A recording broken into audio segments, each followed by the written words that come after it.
Rain drizzled steadily over the city, turning streets into rivers of shimmering reflections. Neon signs flickered in puddles, casting colors that danced like fleeting promises across the asphalt.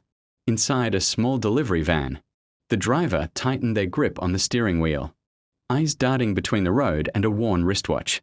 The package in the back wasn't just another routine delivery. It carried importance, something that mattered deeply to someone waiting at the other end.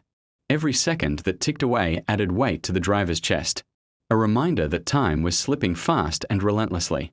Red lights stretched like walls. Horns honked impatiently. Rain streaked across the windshield, blurring the city into an impressionist painting of urgency. The driver's mind raced, filled with worry, self-reproach, and an endless litany of what ifs. What if the recipient had waited too long? What if this late delivery caused disappointment, loss, or frustration? Yet the city had its own rhythm, indifferent to human anxiety. Pedestrians darted across intersections, umbrellas colliding like miniature shields. Cars swerved unpredictably. The van inched forward, every movement a battle against both time and chaos.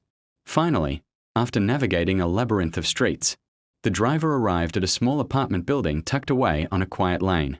Heart pounding, they grabbed the package, now slightly damp at the corners, and ran up the narrow stairwell. Each step echoed like a drumbeat of anticipation. At the door, they paused, catching a breath that felt heavier than the package itself. Ringing the bell felt like ringing a warning bell to the world. I'm here.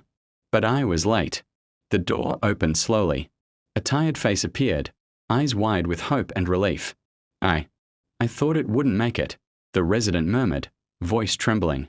Handing over the parcel, the driver finally exhaled, a mixture of exhaustion and quiet triumph washing over them.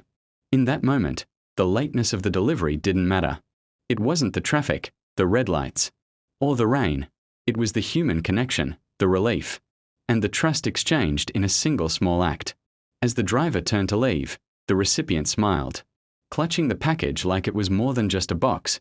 It was a promise kept, a moment of life preserved. And in that smile, all the stress, frustration, and racing minutes dissolved into something far more meaningful. The reminder that sometimes, being late isn't failure, it's part of the journey. The city hummed on, rain now light, streets reflecting the soft glow of lamplight. And somewhere, in that quiet exchange, both lives had been touched in a way that punctuality alone could never achieve.